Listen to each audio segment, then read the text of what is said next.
According to supply managers in the 9 Mid-America states, how is the economy performing? Our survey, this is Creighton's survey of supply managers, manufacturing supply managers in the 9 Mid-America states.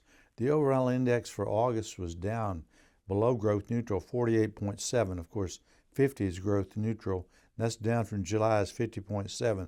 So it was not a good reading, and this is the fourth time in the last this year that we've had a reading below growth neutral. Of course, that means this is the 8th month. Of course, that means 4 below and 4 above. So what's happening is this vacillating before and below growth neutral, and that's what we're seeing in the national numbers. That's what we're seeing in manufacturing nationwide. We ask about the greatest threats to these businesses, and the tariffs and trade restrictions were pretty high on the list. They're concerned about it. Of course, both presidential candidates are threatening tariffs and trade restrictions. 17.7% said that's the biggest threat to their business. Higher prices, that's higher input prices, 23.5. Of course, that's a bit higher. And the highest was economic recession. So that was the biggest, that was the number one threat to the economic situation of these businesses and the 9 Mid-American states for Creighton University. Of course, that leaves 23.5% spread across a broad avenue of other factors. So those were the conditions, those are the factors, threats to the businesses that we survey here in the 9-state region. And here I'll bring up, you'll see the graph here, and this is in blue, you'll see the Creighton index, and you'll see the national number. And the Creighton has actually been a bit above, the Mid-America region has been about a bit above the national number. I'm not sure that can continue, because what we're talking about is a region of the country that is dependent on agriculture, much more dependent on agriculture than the rest of the nation.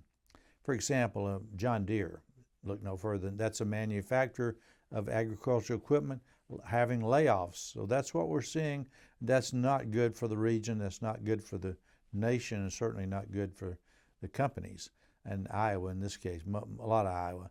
So there you see the number, and you see later on this morning, we'll see the U.S. number coming out, and I expect it to be not much better. It might rebound a bit, but rebound would not be the right word. It's moving sideways to down, maybe sideways to up in this case. What were the hiring trends? August number is 45.2, and that's down from July's 49.7. Obviously, again, this is the 8th time this year the index has been below growth neutral. We're seeing real problems. The manufacturing sector in the region, okay, overall economy in the 9 states growing at 1.5%. That's annualized. Manufacturing negative 0.3%, so 0.3% down. Now the problem is, of course, we got real issues with the BLS, Bureau of Labor Statistics surveys. They're not, I laugh, it's not funny. They're not doing well. They have lower participation in the surveys. Then they have dual job holders. They'll count dual job holders.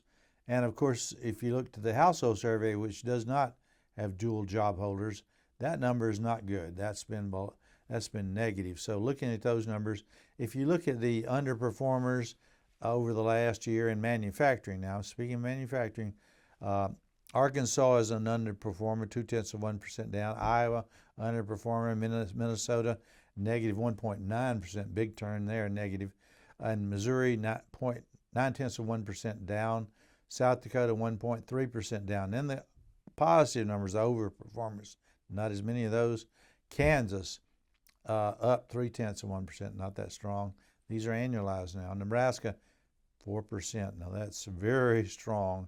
And I wonder about that number, but we'll see. Waiting next month bears. North Dakota 1.1%, and then Oklahoma 0.9%. So anyway, it's not that good. 18% reported shortage of workers. Now that's despite loss of jobs, and 24% said they're not hiring due to the slowdown. So it's the employment picture's not good. What inflation trends are you noticing? Inflation was good. Now it's good in the sense that it's bad. By that I mean the inflationary pressures are coming down like the economy is coming down. The number was 56.2 for August. That's down from 59.9 for July. But keep an eye on the month-to-month readings when you look at the CPI at the national level. Then all item CPI is 0.4%. Now that's annualized. Now that's low. And the core is at 2% annualized. That's the Fed's goal. So the bottom line here is this as the economy cools down, so does inflation. I think the numbers when they come out in September are going to show really the Fed making great headway in meeting their goal, their inflation goal, but not much headway in terms of their other goal, which is maintain full employment. Inflation remains, again, it's about the target, I would say, for the last 3 months, and certainly that's something we got to keep an eye on. The Fed meets again on September the 17th and 18th. On the 18th, they'll come out with their their outlook, so we'll have to wait and see what happens there. What is the economic outlook? The outlook is for a rate cut. Now, I was on the side of a 50 basis point rate cut last month. The inflation numbers are a little too strong for that. I think it's going to be 0.25% on the 18th. The prime interest rate will go down by 0.25% the next day. That'll bring it down to 8.25% from current 8.5%. Keep an eye on the Federal Reserve's balance sheet. Wow, that's still way too high. It's over $7 trillion. And if there's any economic trouble, watch that balance sheet to go back up with QE, quantitative easing, instead of quantitative tightening. I think keep an eye on certainly the CPI for the month. That comes out the middle of September. Then use long-term rates. I expect them to move sideways to a bit down as the Fed reduces interest rates. Now the 10-year Treasury is going to be the answer to that. Mortgage rate is tied to that. If the 10-year Treasury should come down by 1%, then the mortgage rate will come down by 1%. I expect it to move lower, but really, really, really keep an eye on the employment report, which comes out on September the 6th.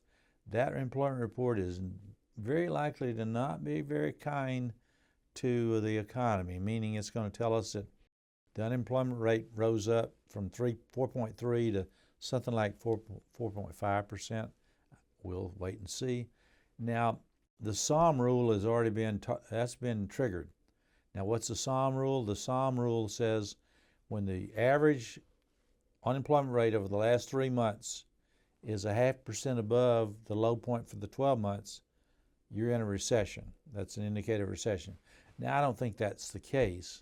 It is a recession in agriculture, is a recession in manufacturing, but not in the overall economy. I think the SOM rule is a bit early right now, but anyway, that's the SOM rule. So that's very important reading to come out on the first Friday of September. And obviously the national ISM, which comes out later on this morning, much like our number, I expect it to move sideways to down, maybe even up, but it's not going to be above growth neutral. So that's keep an eye on that. Watch out for the price of a barrel of oil. That's very important. And right now, the troubles, frictions, war in the Middle East are spilling over broadly to the price of a barrel of oil. It could move back up to $80 a barrel. But keep an eye on it. It depends on that war and who can predict that. Even our own president is unable to predict that one. You listen carefully to statements of the members of the FOMC, the Open Market Committee, Federal Open Market Committee. That's who sets interest rates. That's the Federal Reserve, of course. The 12 members, they have much more. They have voting rights. I don't have a voting right. I don't get to vote on those cuts or increases or anything. They vote. So listen to what they're telling you, and they will be talking a lot. So watch them. After the employment report comes out on September the 6th, listen to what they say between September the 6th and their quiet period, which is a week before the 18th of September. They'll talk, and they'll probably tell you what they're going to do. Watch the price of gold. That's been up to record levels with rising tensions, rising risk.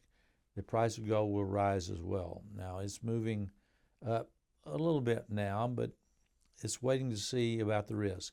So that's something important. Finally, a meeting with the BRICS.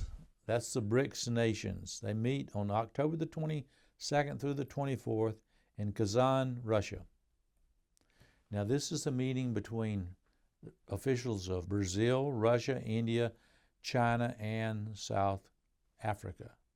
That's the principal partners. And they're trying to get a gold-backed digital currency to replace the dollar as the reserve currency. It's not going to happen this time. It's not going to happen next time, but we're moving in that direction. So what's that meeting, what they say, and of course what Russian Premier Putin says. Of course, he didn't attend the last meeting, which was in South Africa. Why didn't he attend? Because he would have been arrested. So he didn't go there. He can obviously go to this meeting. He will be there. So that's our survey for the month of August. Not a good survey. More negatives than positives, except for the inflation coming down. But the reason it's coming down is because the economy is cooling off. Until we meet again, first business day of the month of October. Until we meet then, thank you, and may your economic cup runneth over.